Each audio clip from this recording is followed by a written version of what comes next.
Good afternoon, Red Hawk Nation. Today is Friday, September 16th, and I'm Neha Paramala with another daily update brought to you by Wingspan TV. With voters rejecting a tax increase in the tax stratification election, the district is expected to be cutting costs.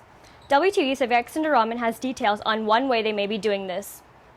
In the effort to make sure budget cuts have as little impact on students as possible, the district will be trying to save money however it can. One way it will be doing this is reducing the use of energy. When you look at energy consumption and you look at the amount of money that is spent at a high school campus over the course of the year, it's pretty significant.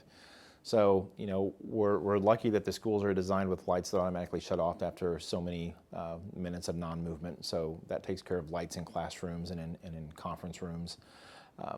The biggest thing that we are able to control with energy consumption would be the use of like microwaves and little mini refrigerators and those things. It sounds kind of insignificant, but so much of what happens within the day-to-day workings of the high school we can't control.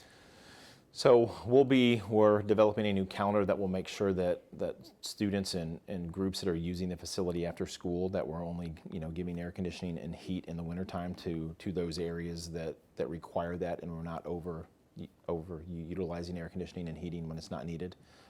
Considering major cuts in next year's budget, the district recently launched a website that allows people to compare how much energy and water is being used by each campus.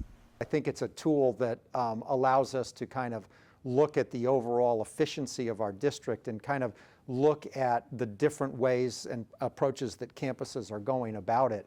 I was always surprised when it comes to energy efficiency, you think about thermostats and machines and all of that, but actually the real savings on all of this comes from the behavior of people.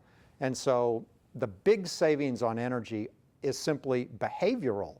And I think that maybe this tool will help people understand that there is this connection between their own behaviors regarding energy usage and the costs that we're incurring.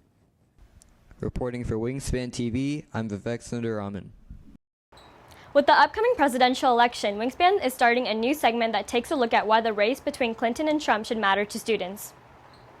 The U.S. presidential election is on November 8th, and voting begins in Texas as early as October 24th. While the drama behind each candidate can get interesting, people under 18 can feel uninterested as they can't participate in the voting process. The decision that voters will make in November will affect generations to come.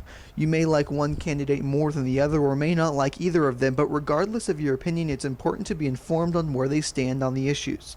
This Liberty Wingspan series will help inform students on where the candidates stand. For this edition, we'll start with their plans for education.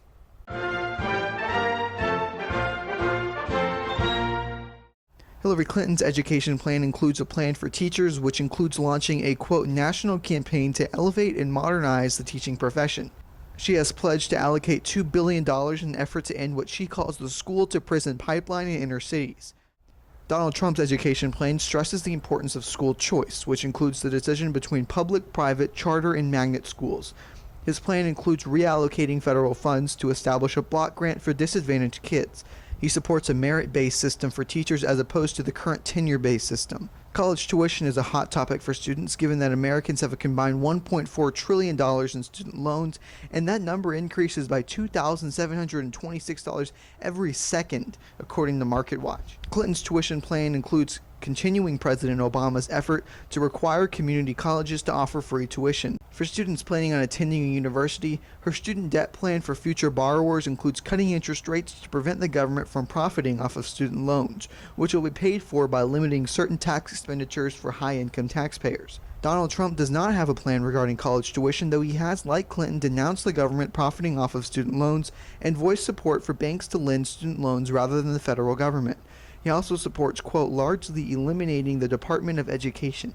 As the election gets closer, Liberty Wingspan will bring more videos comparing the two candidates on various issues. Reporting for Wingspan TV, I'm Parker Butler. On this week's edition of My Life Asked, WTV looks into the daily routine of English and Humanities teacher Mrs. Baker.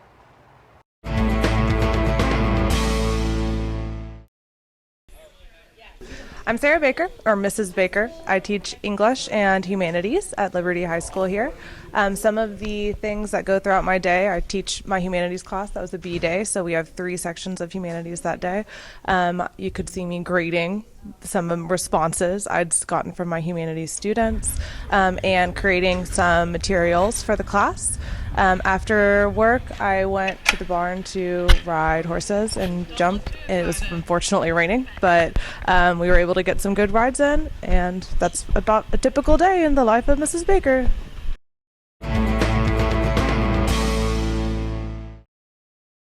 If you're looking for more information on a story or a current news event, follow us at Liberty Wingspan on Twitter, Instagram, and Facebook. And visit our award-winning website, libertywingspan.com. If you have an announcement you would like to share, please forward that information to your club sponsor. That's it for today's Daily Update. I'm Nehal Paramola with WTV.